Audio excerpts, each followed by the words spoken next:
Okay, so let's look at what we have here. I have all of the poses now, and if we watch it, it's not going to look perfect, but so let's talk about some of the things that we may want to change. Um, so these are just my poses. I've got those done, but that doesn't mean it's all sort of melding together. Okay, and so to figure that out, we really just have to kind of flip through it frame by frame and watch it in real time to see. So again, I'm just in here, and so I'm just sort of looking at these poses to see what's happening. I think that my head probably dips a little too hard there, so I'll probably adjust that in the curves. And I think that there's a chance that I pushed my up pose a little too much, so I'm just going to pull this back down and maybe drag my foot just a little less. More than anything, just to make it look a little bit more realistic. I probably also pushed him a touch too high. So I'll go ahead and pull that back down just a little bit. Let's see what this up pose. I don't know if I think it's up as high, but we'll kind of look at that a little bit too later on. And then I do think I've kind of really overextended that foot. Again, humans are kind of lazy. And I'm not saying that necessarily a bad way, as much as we will not go through a terrible amount of effort to make a motion that we can make in an easier way. So if you actually watch somebody walk, usually their toes just barely miss the floor. Like they just almost just graze across the floor. So if we watch this, there's a chance our passing pose is a touch high too. And so I can pull that down. And so you can see that our foot just barely misses the floor. And we're going to go ahead and I'm just taking some of that exaggeration out. It's always easier to put it in and then go back and pull back a little bit later if you need to.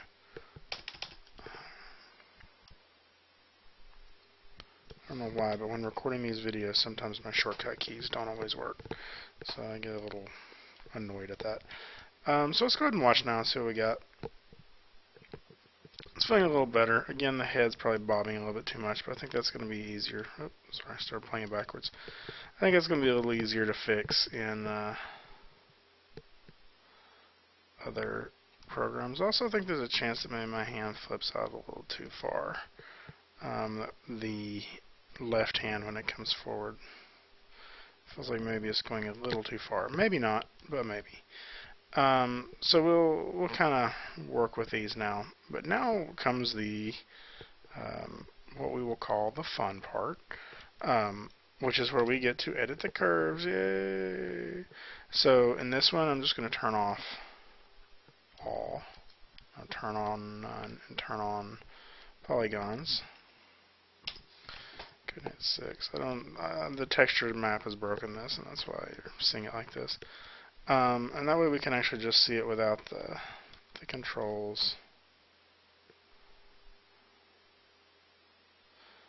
And I'm going to go ahead and extend this out to something a little more reasonable. So you can see the character walk for a while. Alright, and so let's go through and literally, I know this is, I feel like I have to hammer on this because I don't feel like people really believe me when I say this. Literally, every control on this character, every control, you have to go in here and look at every curve for every control on the character. If you don't, you're being lazy. Okay? There's no getting around that. So every curve. Now some of them you may look at and be like, that one's fine. But you look at it and make that decision. Don't let Maya make that decision for you. So let's look at our Translate X first. Our Translate X is sort of our side-to-side motion, I believe. I am correct. Yeah, and we can tell that if we just go in here and we just grab a undo.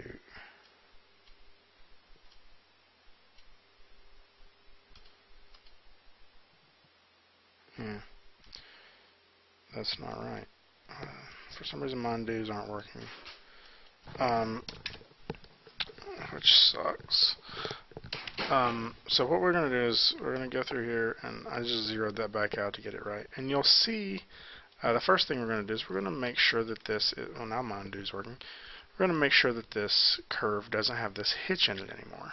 Okay? And so I can adjust it there, and when I do that, you'll see it fixes it in the loop. Right?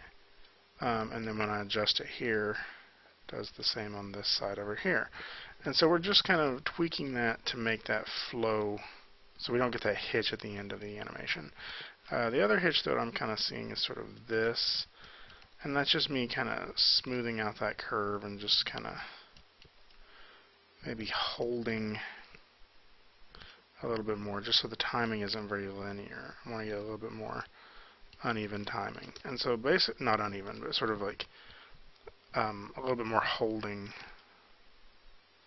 in some of this. So now if we were to go to the front and watch this, this is the side-to-side shift, right? And so that's kind of what we're adjusting just to kind of look at it. You're always welcome to just put this into a front view. That's not the view we were looking for. The graphic front. And so we can kind of see the character's hips moving from side to side. And that's actually working pretty well. Like, I'm pretty happy with that. So I'm just looking at the side-to-side motion. I understand there's a lot of other broken things in here. Translate Y. So translate Y is going to be a fun one too, but again, let's go ahead and fix this loop spot just so we don't get that hitch. Okay. Now translate Y is the up and down motion.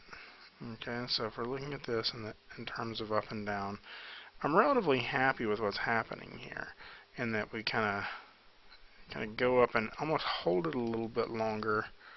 So I'm just going to go ahead and have this happen a little earlier, like on our I guess that's our passing pose. It's going up just a touch earlier. Right. Now, something I would maybe consider with this is we could hold it just a frame longer before it sort of pounds down.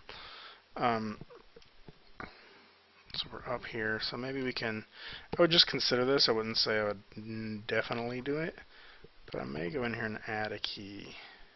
Just kind of hold this up just a frame longer, and then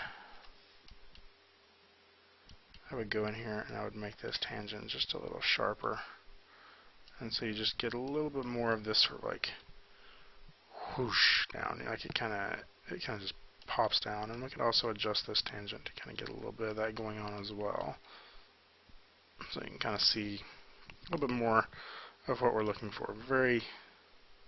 So it kind of has a little bit more pop down to it now. And so if we look at this in our 3D view, I'm not really noticing a terrible amount of change there.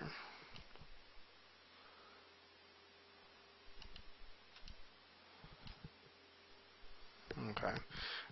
But it's there, and that's actually the interesting thing about the graph editor is it kind of builds up over time. The decisions you make, as long as they're consistently good decisions, you're going to start seeing that kind of effect, and just overall your animation is going to get cleaner.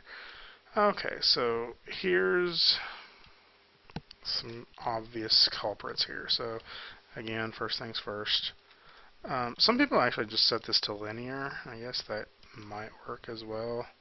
But I actually like to manually tweak it and make sure it's flowing the way I want it to. So this is our forward and back motion, right? And so if we look at this, especially if we make it a little steeper, you can see some areas where it starts to flatten out. So like there, it kind of hesitates a little bit, but that's all right because that's our, or I'm sorry, no, it doesn't hesitate. It goes a little, yeah, it hesitates a little bit, I guess. And so I could consider pulling that up, or I could consider pulling this back a little bit, but it doesn't need to be a perfectly straight line because your body does sort of fluctuate in the amount it goes forward and back. However, this one seems to be particularly big, and so that makes me think that we've pushed our hips just a touch too far forward right there, and so we need to pull that back. And so it's just not quite such a quick jab forward and a slow down there. And so just by doing that, we should now have a relatively smooth hip motion forward.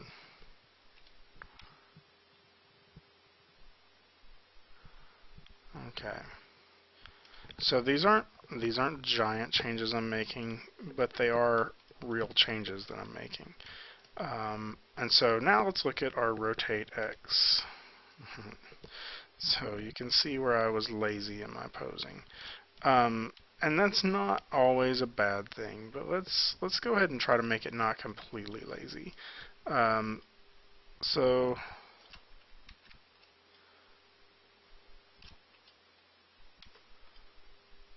okay, you can see if I start pulling this, you can start to see the scale of like how much it changes. Do I need that much of it? Probably not. So I'm just going to add a little bit just because I don't like the idea of not having made any changes at all. Like, that just seems lazy to me, and I just don't like being that guy. So I'm going to put just a little bit of rotate back on the down. Okay. Just a little bit. Right. How do I put rotate back? Yeah, to just kind of have it dragging down a little bit. And that's probably more than I even wanted to put. And that's just to give it a little bit of motion from the hips. Okay. Now, it's not absolutely necessary to have that. I'm not saying that you have to go in there and make sure this happens. I'm saying that by doing this, I'm making this motion a little more clean. If I have several objects that have no keyframes at all on them, it will start to die. And so I just don't like that. And I just like adding a little bit extra to it just to make it have some pop. I know it feels like I'm maybe overkill a little bit here, but oh goodness. Okay, so I'm getting this weird result on my okay, so I'm not really going to add very much. Sorry, I have a weird thing where I'm capturing videos. Sometimes it doesn't update my graph editor the way I want it to. So you'll see.